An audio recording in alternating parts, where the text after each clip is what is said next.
Many of us think that we're searching for the perfect person who will be beautiful, compassionate, and sweep us off our feet, our soulmate, so to speak.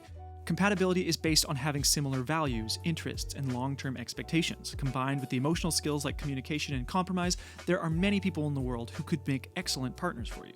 Being single is tough, and finding a partner can be extremely challenging given the state of online dating. Here are a few tips that will help you find successful relationships. You have to know yourself, be yourself, and not work to make other people like you. When you know yourself, your faults, your unconscious behavioral habits, your triggers, needs, boundaries, expectations for your long-term plans and desires, you will be confident in who you are. Confidence is sexy as hell. You can confidently be an introvert who doesn't feel the need to speak often, or you can be a confident, empathetic extrovert who understands the importance of staying quiet to give others space to let their thoughts be heard. When you know what you want, you'll know very quickly if someone you're speaking to reflects those qualities. If they're not into you, you can't make them like you, so move on in confidence knowing that they wouldn't have been a good partner for you.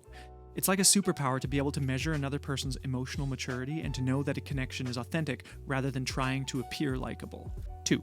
You need to learn the emotional skills and practice being empathetic. You need to not only be able to be vulnerable, but be comfortable digging into it, especially on a first date or even in text conversation.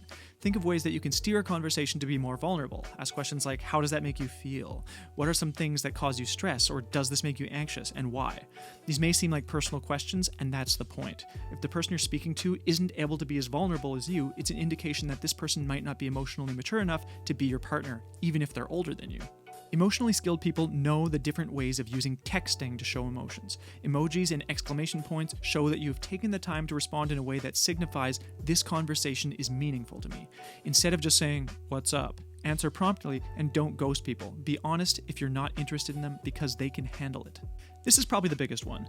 You need to be able to filter out people who can't match your emotional maturity or would otherwise be a bad match. Let's say that 99% of people on Tinder are bad matches. When I started conversations on online dating, I used to always say, "Hi, tell me something weird about yourself." This gave the other person permission to be as open as they'd like. Oftentimes their response was simple or didn't show any emotion, so I was able to quickly move on without wasting time trying to convince them to like me because they weren't a good person for me. The other way to filter people is to write as much about yourself in your description as possible. I'm Danny. I'm looking to eventually be in a long-term relationship. Emotional maturity and communication is essential to me. My interests are blank. DM me if any of this resonates. Rather than trying to be funny, you lay it out all on the table so that no one has to spend 5 weeks figuring it out over 5 dates only to find out that you don't want kids someday.